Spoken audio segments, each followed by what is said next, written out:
తకమైన వ్యాధితో బాధపడుతున్న చిన్నారికి వైద్య సాయం అందించాలని బాలుడి తల్లిదండ్రులు ప్రభుత్వాన్ని వేడుకున్నారు. పల్నాడు జిల్లా నరసరావుపేటకు చెందిన మహమ్మద్ జియాల్ అనే 5 నెలల బాబు స్పైనల్ మస్క్యులర్ ఆట్రోపీ అనే వ్యాధితో బాధపడుతున్నాడు. బాలుడి జబ్బు నయం కావాలంటే 16 కోట్ల రూపాయల ఇంజెక్షన్ వాడాల్సి ఉంటుందని వైద్యులు తెలిపారని బాలుడి తల్లిదండ్రులు ఆవేదన వ్యక్తం చేస్తున్నారు. రాష్ట్ర ప్రభుత్వం ఎవరైనా దాతలు ముందుకు వచ్చి బాలుడి ప్రాణాలు కాపాడాలని వేడుకుంటున్నారు.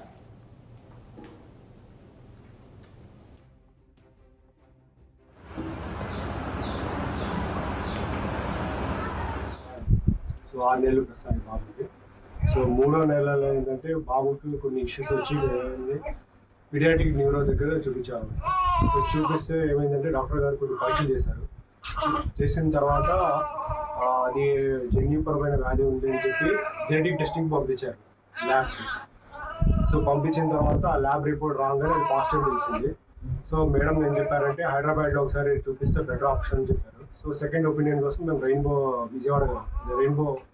సికింద్రాబాద్కి వెళ్ళాము అండ్ రెయిన్బో విజయవాడ 2 చోట్ల చూపించాము. సో ఇద్దరు ఏం చెప్పారంటే మళ్ళీ ఇంకోసారి జెనెటిక్ రిపోర్టింగ్ పంపించారు వేరే ల్యాబ్కి. సో ఆ ల్యాబ్ రిపోర్ట్ కూడా వచ్చింది. సో అది కూడా పాజిటివ్ తెలిసింది.